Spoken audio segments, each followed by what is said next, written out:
Nations. The group that I went over with had 20 freshmen and 4 senior members.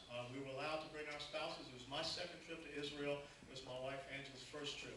And of course, you see some of the places we got to visit. The only place we did not get a chance to go down into was southern Israel because of the rockets and mortars that were being fired out of Gaza at the time. I will tell you this, the people of Israel are very appreciative to the United States of America because we helped them to fund a new system called the Iron Dome, which allows them to fire a rocket that will intercept a rocket or missile, short-range or medium-range missile, in flight. And it has proven to be very successful when it engages missile to missile. It has been 100% accurate when it's been fired against incoming missiles. So,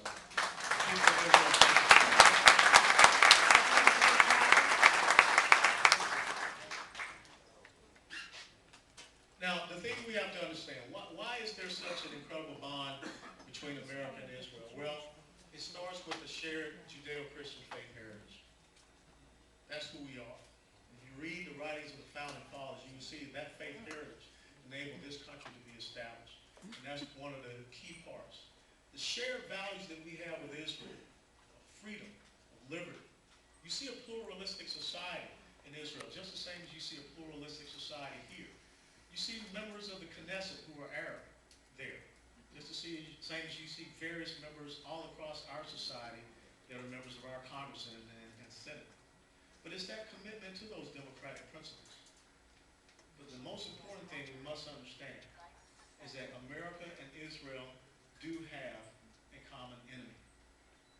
And those are the words coming right out of the mouth of Prime Minister Netanyahu when we sat there speaking with him.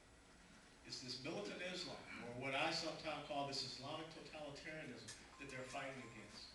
That we must understand that if Israel goes, then we're next. What this enemy sees is a smaller Satan and a greater Satan. And to them, the smaller Satan is Israel because of that bond that we have. And we cannot allow that bond to be broken.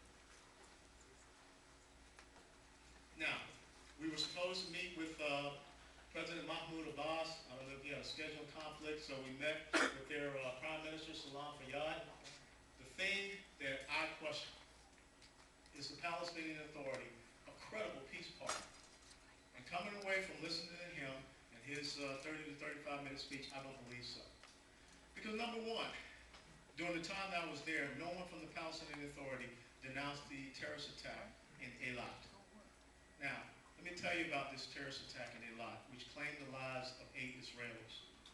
3 of the attackers were Egyptian. And when they traced back the route that these individuals took, they came out of Egypt, they transited across the Sinai Desert, which Prime Minister Netanyahu says is nothing but a no-man's land now, and they went in a very well-planned, well-coordinated ambush. They killed 8 Israelis.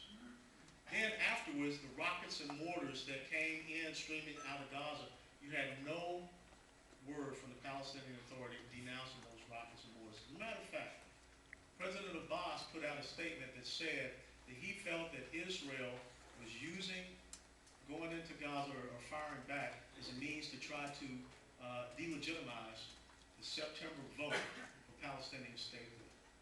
He would not even recognize the fact that Israel had been attacked. You know, we've got to have people that will recognize the existence of the modern-day state of Israel. And we have to have people that will denounce terrorist groups and terrorist actions.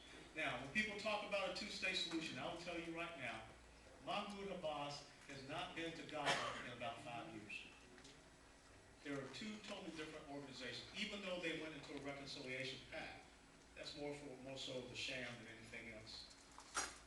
Fatah in the West Bank has no connection with Hamas in the Gaza Strip.